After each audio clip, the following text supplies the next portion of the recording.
skull fragments. Okay. So this actually has a prologue. It's called Diving In. One day you take your daughter to the local fast food chain. She's only 4, so after filling her belly full of milkshake, she jumps around in the corporate playland they've got for hyperactive kiddies. Her favorite continent in Playland is the giant pen full of plastic balls, which she loves to dive into and hide within, only to leap back out and scare other children whenever they enter the bin. You eat a burger, and it's business as usual until you hear her scream, authentically. You turn, and for only a moment you think she's found some strange sort of puppet. But you quickly realize your daughter holds a real human skull in her hands. She vomits chocolate ice cream and french fries all over the multicolored balls that surround her. She drops the skull and flails, struggling to get to you, as if she were drowning in plastic. The skull bobs menacingly behind her head all the while until you rescue her and run to the counter for help. No one in the building stops eating, not even after the police arrive and hold them for questioning.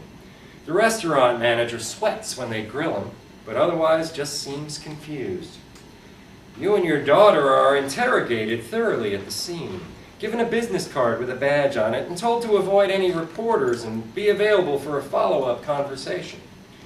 You leave the restaurant wondering about that skull, how small it was, how tiny, how similar in size to your daughter's head.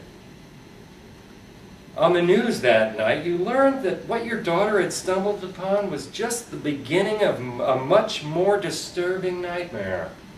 All totaled, 13 human skulls were discovered in the playpen. Each skull was boiled and bleached clean. They discovered that each skull had writing on it, enigmas finely etched on various plates and areas of the bony mass, strange tales inscribed with impeccable penmanship in black, indelible ink. You are for the first time thankful that your daughter is not old enough to read. In your dreams that night, you swim in a multicolored ocean of billiard balls, diving for skulls. Each descent immerses you in a painful porcelain coldness. Fingering blindly, you handle the skulls and bring each to the surface, removing your goggles and mouthpiece before reading its story. Some are spelled out on the forehead like a tattoo. Others require cracking open like some absurd fortune cookie to get to the truths they hide. And all of them seem to be printed in your own handwriting. Chapter 1. Whoa. Gardner.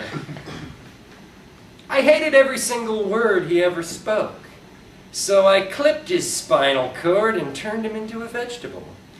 But I forgot to water him. When he rotted, I pruned his skull, removing the jaw. Then I turned him upside down and grew tomatoes in the potted head. Chapter 2. Skull Scraper. Finishing the skull job is like scraping ice from a windshield. I want nothing left of him when I don his bone mask, but the deep curves resist my razor, his meat clinging to the sinew as if, finally knowing the life and death, he wants to see what I see. Chapter 3. Gastronomy. The intellectual zombie knows not to go directly for the brains. Understanding physics, he fears fire not. He burns his victims civilly, upright in a metal chair. At boiling point, he steeps a fleshy tea bag in the skull, concocting a fine aperitif of herbal cranial fluid before his dinner roast. Chapter 4. Soft spots. During his trial, the baby killer confessed when the lawyer produced his claw hammer. He said he was only collecting their soft spots. The place he kept them? In his heart, obviously. This appeal to pity did not work on the jury. Years later, in the confinement of his cell, he died of a heart attack. The prisoners all agreed that he'd cried in the night like 1,000 baby girls. Chapter 5. Tapping Charlie. Tandy always marvels at the soft, dime-sized scar on the front of Charlie's forehead, popping out like a belly button on his temple. Charlie calls it his third eye. He swears it's not a birthmark, but a scar from a suicidally risky attempt at trepanation. 10 years ago, drunk in Kathmandu, he tried self-trepanation, armed only with a nail gun, a brown bottle of H2O2, a silk handkerchief, and a pint of Chinese rice vodka. He can't remember how it worked exactly or how he managed to survive the messy process, but he knows the tap in his skull relieved him of his lifetime full of stress. He was so relaxed afterwards, in fact, that they even had to kick him out of the Marines. He'd gone too soft, they'd said, too mellow for maneuvers. So now he hands Tandy an awl, but his wife refuses to pick his scab, even if it means he'll stop beating her like he keeps promising. She doesn't want to poke his hardened over crust of the eye.